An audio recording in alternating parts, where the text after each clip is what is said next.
السلام عليكم ورحمة الله وبركاته. نحمده ونصلي على رسوله الكريم أما بعد، فأعوذ بالله من الشيطان الرجيم. بسم الله الرحمن الرحيم.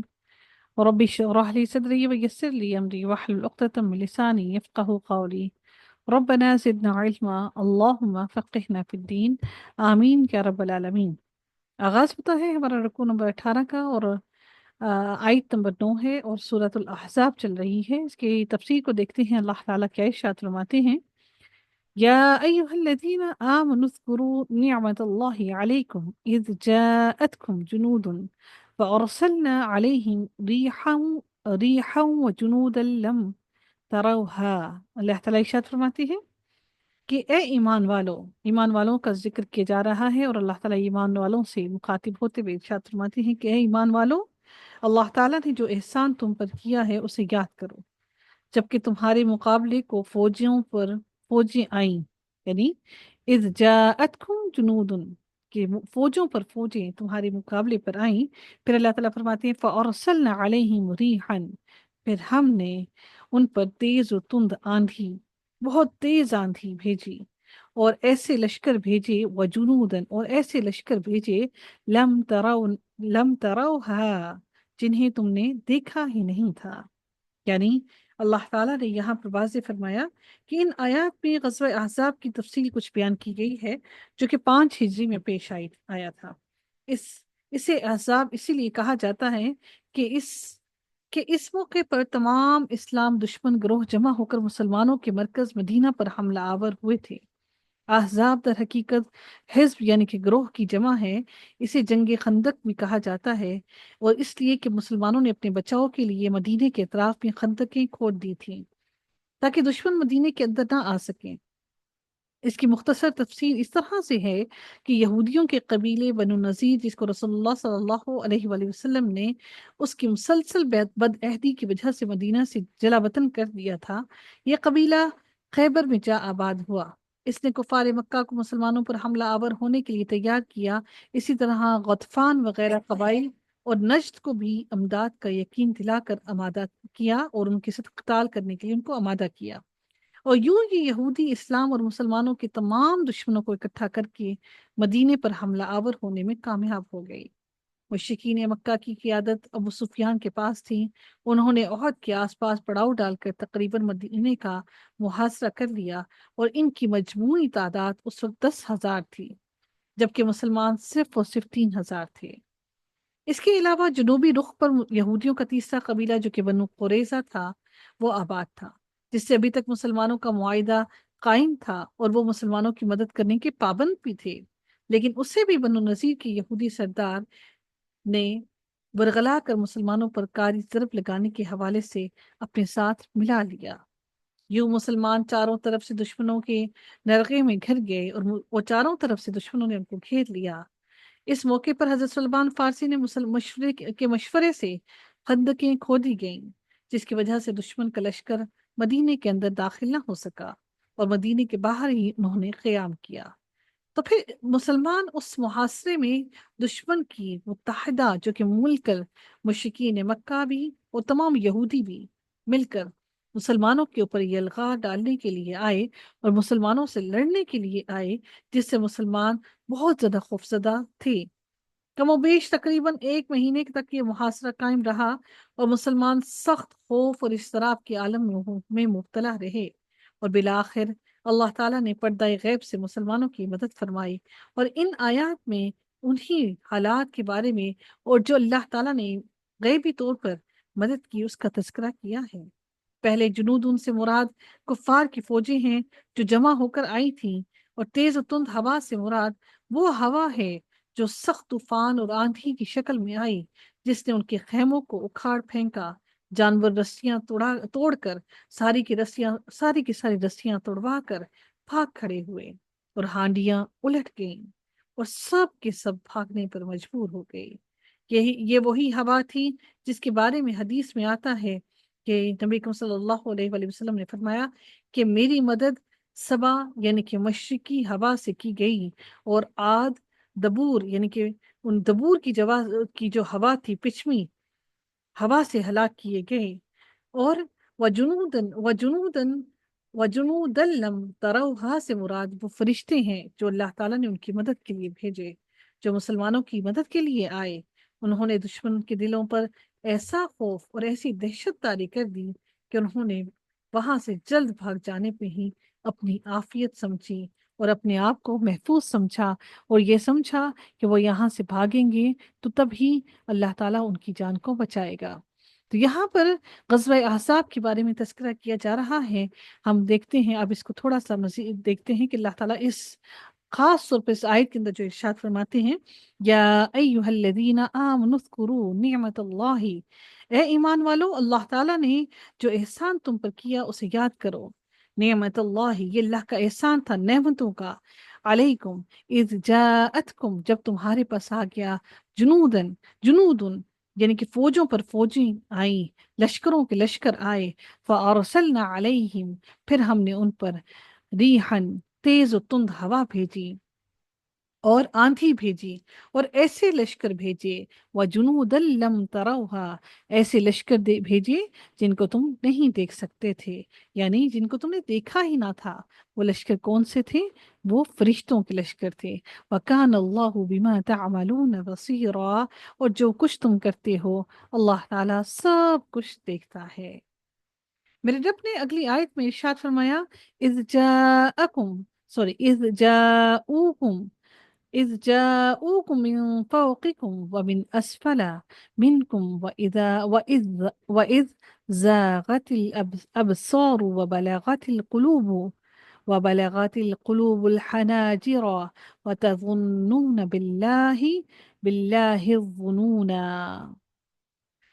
اللہ تعالیٰ مزید اگلی آیت میں ارشاد فرماتے ہیں کہ جب کہ دشمن تمہارے پاس اوپر سے اور نیچے سے چڑھ آئے، اس سے مراد کیا ہے کہ اس سے مراد یہ ہے کہ ہر طرف سے دشمن آ گئے، یا اوپر سے مراد غطفان، حوازن اور دیگر نجد کے مشرکین ہیں، اور نیچے کے سمت سے مراد قریش اور ان کے ساتھ کے جتنے بھی مددگار لوگ تھے جو قریش کے ساتھ شامل تھے وہ اس سے مراد ہیں۔ تو اللہ تعالیٰ نے فرمایا کہ جب کہ دشمن تمہارے پاس اوپر سے اور نیچے سے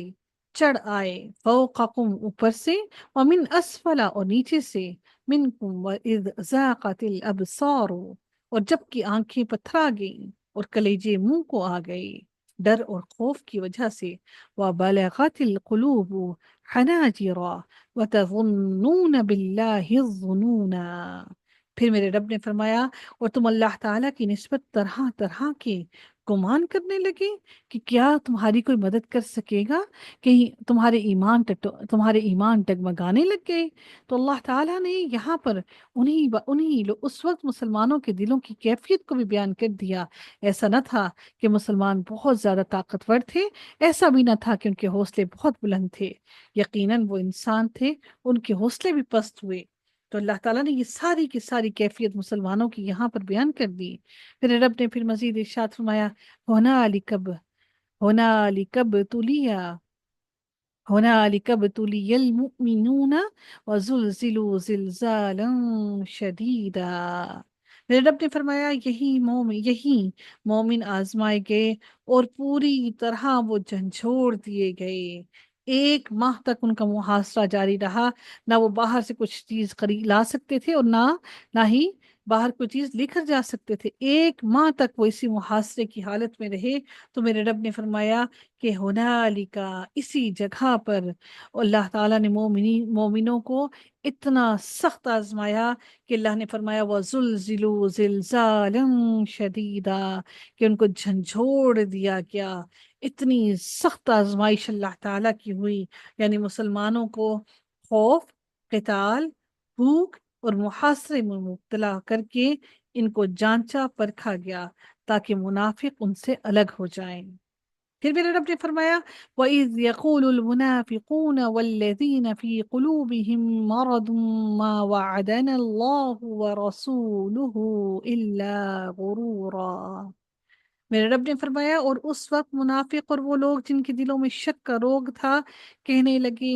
اللہ تعالیٰ اور اس کے رسول نے ہم سے محض دھوکا اور فریب کا ہی وعدہ کیا تھا۔ کیا میرے رب نے انہوں نے کیا کہا کہ منافق لوگ فوراً ہی کہنے لگے، اور جن لوگوں کے دلوں میں مرض تھا، جن لوگوں کے دلوں میں ڈر اور خوف مبتلا تھا، جن کے ایمان کمزور تھے، وہ کہنے کیا لگے کہ اللہ اور اس کے رسول کا وعدہ محض فریب کے علاوہ اور کچھ نہیں، یعنی اللہ تعالیٰ کی طرف سے مدد کا وعدہ ایک فریب تھا۔ یہ تقریباً 70 منافقین تھے جن کی زبانوں پر وہ بات آ گئی جو ان کے دلوں میں تھی۔ اللہ تعالیٰ نے ان منافقوں کو مسلمانوں سے مکمل طور پر الگ کر دیا۔ پھر میرے رب نے فرمایا وَإِذْ قَالَتْ طَائِفَةٌ مِّنْهُمْ يَا أَهْلَ يَثْرِبَ لَا مُقَامَ لَكُمْ فَارْجِعُوا۔ پھر میرے رب نے فرمایا کہ انہی کی ایک جماعت نے ہانک لگائی کہ اے مدینہ والو، اے یثرب والو، تمہارے لیے ٹھکانہ نہیں، چلو لوٹ جاؤ، لا مقامہ، نہیں تمہارے لیے کوئی ٹھکانہ، لکم فرجعوا، بس تم سب کے سب لوٹ جاؤ۔ یثرب اس پورے علاقے کا نام تھا، اور مدینہ اسی کا ایک حصہ تھا جسے یہاں یثرب سے تعبیر کیا گیا ہے۔ کہا جاتا ہے کہ اس کا نام یثرب اس لیے پڑا کہ کسی زمانے میں عمالقہ، عین میم الف ماء لام قاف قاف، عمالقہ میں سے کسی نے یہاں پڑاؤ کیا تھا جس کا نام یثرب بن عمیل تھا، جس کے باعث اس علاقے کا نام یثرب پڑ گیا۔ اور پھر اللہ تعالیٰ نے جو آگے فرمایا کہ تمہارے لیے ٹھکانہ نہیں، چلو لوٹ چلو، یعنی مسلمانوں کے لشکر میں رہنا تو بہت سخت خطرناک ہے، اپنے اپنے گھروں کو واپس لوٹ جاؤ۔ وَيَسْتَأْذِنُ فَرِيقٌ مِّنْهُمُ النَّبِيَّ يَقُولُونَ إِنَّ بُيُوتَنَا عَوْرَةٌ۔ پھر میرے رب نے فرمایا اور ان کی ایک اور جماعت یہ کہہ کر نبی سے اجازت مانگنے لگی، کیا اجازت مانگنے لگی؟ کہ اجازت مانگنے لگی کہ ہمارے گھر غیر محفوظ ہیں۔ فریق منہم النبی نبی یقولون ان بیوتنا عورت، کہ ہمارے گھر غیر محفوظ ہیں۔ میرے رب نے پھر فرمایا وما ہی بعورت، پھر میرے رب نے فرمایا حالانکہ وہ کھلے ہوئے اور غیر محفوظ نہ تھے، ان یریدون الا فرارا، لیکن ان کا پختہ ارادہ وہاں سے بھاگ کھڑے ہونے کا تھا، وہ وہاں سے بھاگ جانا چاہتے تھے، یعنی بنو قریظہ کی طرف سے حملے کا خطرہ جب ان کو لاحق ہو گیا تو یہی مسلمانوں کا لشکر میں رہنا ان کو پسند نہ تھا، اور اسی لیے انہیں جب بنو قریظہ کی طرف سے حملے کا خطرہ ہوا تو یوں اہل خانہ کی جان و مال اور آبرو خطرے میں ان کو نظر آئی، یعنی جو خطرہ وہ ظاہر کر رہے ہیں وہ خطرہ در حقیقت ہے نہیں، اور وہ اس بہانے سے راہ فرار چاہتے ہیں۔ عوراتن کے لغوی اور معنی کیا ہے کہ اس کا معنی در حقیقت کیا ہے کہ وہ یہ سمجھ رہے تھے کہ غیر محفوظ، جو چیز غیر محفوظ ہے۔ تو اللہ تعالیٰ نے یہاں پر ان کے بارے میں مزید ارشاد فرمایا وَلَوْ دُخِلَتْ عَلَيْهِمْ مِنْ أَقْطَارِهَا ثُمَّ سُئِلُوا، اور اگر مدینے کے اطراف سے ان پر لشکر داخل کیے جاتے پھر ان سے فتنہ طلب کیا جاتا، اللہ تعالیٰ فرماتے ہیں کہ پھر ان سے ثُمَّ سُئِلُوا سُئِلُوا الْفِتْنَةَ، اللہ تعالیٰ فرماتے ہیں پھر ان سے فتنہ طلب کیا جاتا، لَآتَوْهَا وَمَا تَلَبَّثُوا بِهَا إِلَّا يَسِيرًا، پھر ان سے فتنہ جب طلب کیا جاتا تو یہ ضرور اسے برپا کر دیتے اور نہ لڑتے مگر تھوڑی ہی مدت کے لیے، یعنی مدینے یا ان کے گھروں میں چاروں طرف سے دشمن داخل ہو جائیں اور ان سے مطالبہ کریں کہ تم کفر و شرک کی طرف دوبارہ واپس آ جاؤ، تو یہ ذرا بھی اس میں عذر محسوس نہ کرتے اور نہ ہی مشقت محسوس کرتے، اور اس وقت گھروں کے غیر محفوظ ہونے کا عذر بھی نہیں کریں گے، بلکہ فوراً ہی مطالبہ شرک کے سامنے جھک جائیں گے۔ اس کا مطلب یہ ہے کہ وہ کفر اور شرک ان کو زیادہ پسند ہے، ان کے لیے زیادہ مرغوب ہے، اور یہ اس کفر اور شرک کی طرف لپکتے ہیں۔ وَمَا تَلَبَّثُوا بِهَا إِلَّا يَسِيرًا، وہ لڑتے بھی نہ، اور وہ فوراً ہی ان کی طرف اس فتنے میں پلٹ جاتے، اس شرک میں پلٹ جاتے۔ پھر میرے رب نے مزید ارشاد فرمایا وَلَقَدْ كَانُوا عَاهَدُوا اللَّهَ مِن قَبْلُ لَا يُوَلُّونَ الْأَدْبَارَ، میرے رب نے فرمایا اس سے پہلے تو انہوں نے اللہ سے عہد کیا تھا کہ پیٹھ نہ پھیریں گے۔ وَلَقَدْ كَانُوا عَاهَدُوا اللَّهَ، انہوں نے اللہ تعالیٰ سے عہد کیا تھا من قبل، اس سے پہلے لا یولون الادبارا کہ وہ اپنی پیٹھیں نہ پھیریں گے، بلکہ میدان جنگ میں پوری طاقت کے ساتھ، پورے جوش و جذبے کے ساتھ جائیں گے۔ وَكَانَ عَهْدُ اللَّهِ مَسْئُولًا، پھر میرے رب نے فرمایا اور اللہ تعالیٰ سے کیے ہوئے وعدے کی باز پرس ضرور ہوگی۔ اللہ تعالیٰ سے جو انہوں نے وعدہ کیا ہے اس وعدے کا جواب ان کو ضرور دینا پڑے گا۔ یہاں پر بیان کیا جا رہا ہے کہ یہ منافقین جنگ بدر تک مسلمان نہیں ہوئے، لیکن جب مسلمان فاتح ہو کر اور مال غنیمت لے کر واپس آئے تو انہوں نے یہ نہ صرف یہ کہ اسلام کا اظہار کیا، بلکہ یہ عہد بھی کیا تھا کہ آئندہ جب بھی کفار سے کوئی لڑائی یا جنگ ہوگی تو وہ مسلمانوں کے ساتھ مل کر ضرور لڑیں گے۔ یہاں ان کو وہی عہد، وہی وعدہ یاد دلایا جا رہا ہے جو انہوں نے نبی اکرم صلی اللہ علیہ وآلہ وسلم کے ساتھ جنگ بدر میں نہ جانے کے بعد کیا تھا۔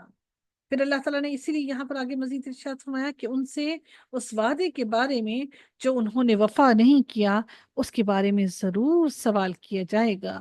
قُل لَن يَنفَعَكُمُ قل لن ينفعكم الفرار إن فررتم من الموت أو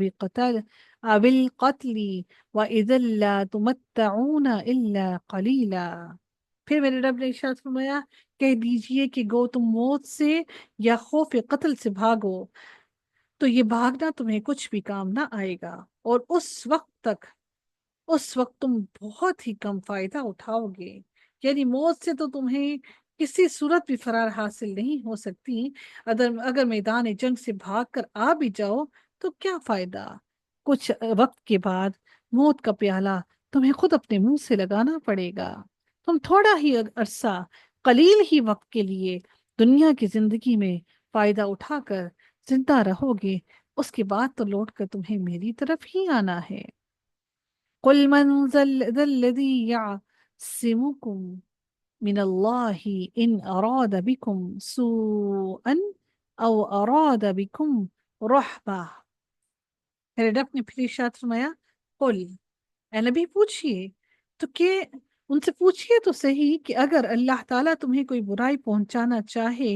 یا تم پر کوئی فضل کرنا چاہے تو کون ہے؟ اگر وہ ارادہ کرے، ان اراد بکم سوءا،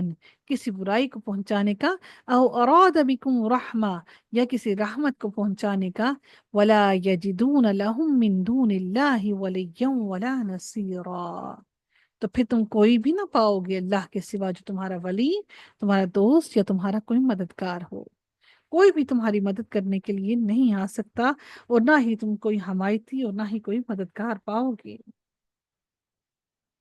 اگر اللہ تعالیٰ تمہیں ہلاک کرنا چاہے، بیمار کرنا چاہے، مال اور جائیداد میں نقصان پہنچانا چاہے، قحط سالی میں مبتلا کرنا چاہے، تو کون ہے جو تمہیں بچا سکے؟ کوئی تمہیں نہیں بچا سکے گا۔ میرے رب نے پھر مزید ارشاد فرمایا قد یعلم اللہ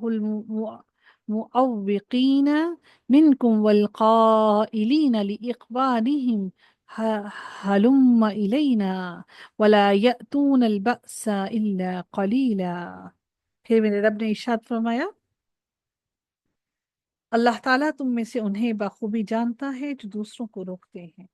اللہ ان کو بخوبی جانتا ہے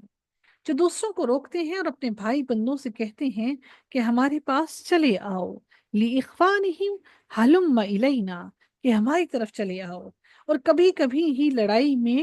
آ جاتے ہیں۔ یہ کبھی کبھی لڑائی میں یہ بھی کبھی کبھی آ جاتے ہیں۔ یہ کہنے والے منافقین تھے جو اپنے دوستوں کو بھی مسلمانوں کے ساتھ جنگ میں شریک ہونے سے روکتے تھے، اور وہ کیا کرتے تھے، کبھی کبھی لڑائی میں آ جاتے کیونکہ وہ موت کے خوف سے پیچھے ہی رہتے تھے۔ اگر لڑائی میں آتے بھی تو فرنٹ پہ نہیں آتے تھے بلکہ پیچھے ہی رہا کرتے تھے۔ ان کو اپنی جان سے، اپنی زندگی سے بہت محبت تھی۔ میرے رب نے مزید ارشاد فرمایا انہی لوگوں کے بارے میں اشحۃ علیکم فاذا جاء الخوف رأیتهم ينظرون الیک تدور اعینهم كالذی یغشى علیہ من الموت۔ میرے رب نے مزید ارشاد فرمایا تمہاری مدد میں پورے بخیل ہیں، یعنی تمہارے ساتھ خندق کھود کر تم سے تعاون کرنے میں یا اللہ کی راہ میں خرچ کرنے میں یا تمہارے ساتھ مل کر لڑنے میں کی بخیل ہیں، بالکل ایسے ہی جیسے آج ہم اسلام کے لیے پیسے لگانے میں، اسلام کو، دین اسلام کو سیکھنے کے لیے وہاں پر اپنا مال خرچ کرنے میں بخیل ہیں۔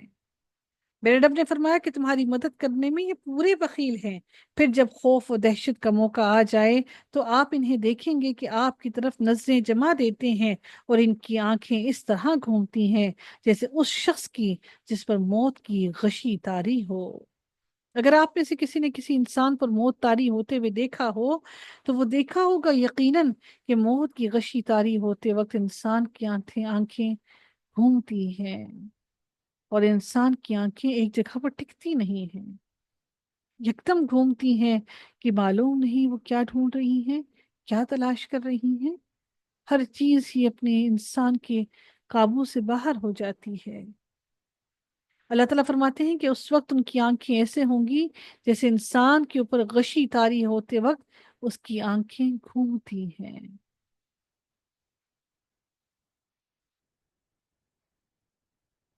یہ ان کی بزدلی اور پست ہمتی کی کیفیت کو بیان کیا جا رہا ہے۔ پھر میرے رب نے مزید ارشاد فرمایا، پھر جب خوف جاتا رہتا ہے تو تم پر اپنی تیز زبانوں سے بڑی بڑی باتیں کہنے لگتے ہیں۔ فَإِذَا ذَهَبَ الْخَوْفُ سَلَقُوكُمْ بِأَلْسِنَةٍ حِدَادٍ أَشِحَّةٍ عَلَى الْخَيْرِ، جیسے ہی خوف چلا جاتا ہے تو اپنی زبان سے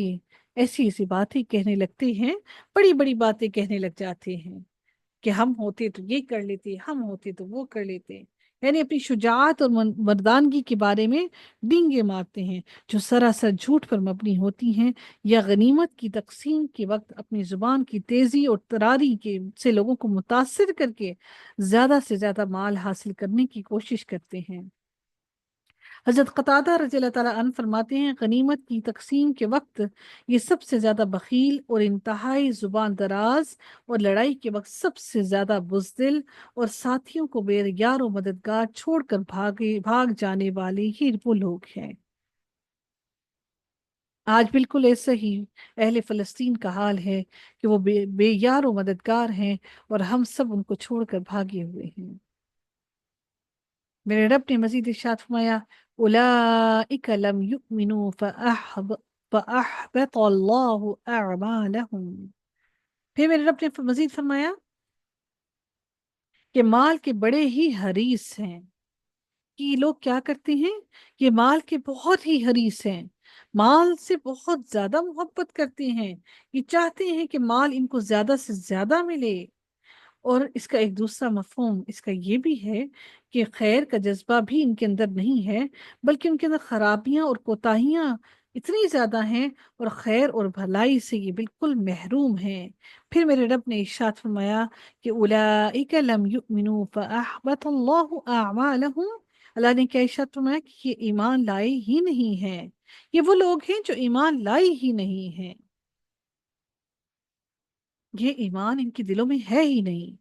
اللہ تعالیٰ نے ان کی تمام اعمال نیست و نابود کر دیے، فَأَحْبَطَ اللَّهُ، تباہ کر دیے، ختم کر دیے،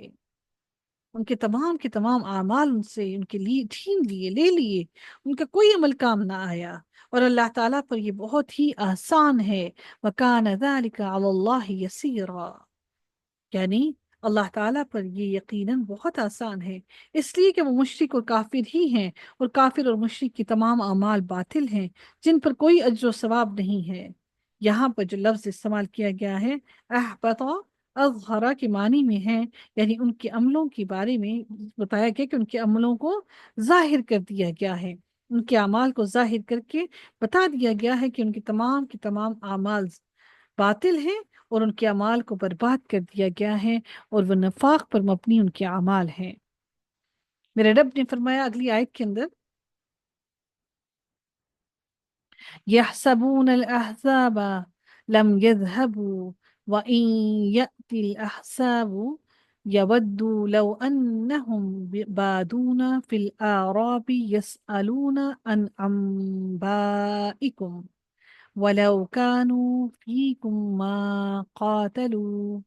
إلا قليلا۔ پھر میرے رب نے فرمایا، سمجھتے ہیں کہ اب تک لشکر چلے نہیں گئے، یعنی ان منافقین کی بزدلی اور ان کی کم ہمتی کیا ہے، اور خوف ان کی اور دہشت کا یہ حال ہے کہ کافروں کی گروہ اگرچہ ناکام اور نامراد واپس جا چکے ہیں، لیکن یہ اب تک یہ سمجھ رہے ہیں کہ وہ ابھی تک اپنے مورچوں اور خیموں میں موجود ہیں، اور اگر فوجیں آ جائیں تو تمنائیں کرتے ہیں کہ کاش وہ صحرا میں بادیہ نشینوں کے ساتھ ہوتے کہ تمہاری خبریں دریافت کیا کرتے۔ یعنی بالفرض اگر کفار کی ٹولیاں دوبارہ لڑائی کی نیت سے واپس آ جائیں تو منافقین کی خواہش یہ ہوگی کہ وہ مدینہ شہر کے اندر رہنے کے بجائے باہر صحرا میں بادیہ نشینوں، یعنی وہ لوگ جو کہ ایک جگہ سے دوسری جگہ ٹریول کرتے رہتے ہیں، ایک جگہ پہ رکتے نہیں، رہتے نہیں، وہاں پر ان کے ساتھ ہوتے اور وہاں لوگوں سے تمہارے بارے میں پوچھتے رہتے کہ محمد صلی اللہ علیہ وآلہ وسلم اور اس کے ساتھی ہلاک ہوئے یا نہیں ہوئے، یا لشکر کفار کامیاب رہا یا ناکام رہا۔ یہ دور سے ہی خبریں لیتے رہتے، یہ اس قدر بزدل تھے۔ پھر میرے رب نے فرمایا وَلَوْ كَانُوا فِيكُمْ مَا قَتَلُوا إِلَّا قَلِيلًا، اگر وہ تم میں موجود ہوتے تو بھی کیا نہ لڑتے، مگر صرف اور صرف وہ برائے نام ہی لڑتے۔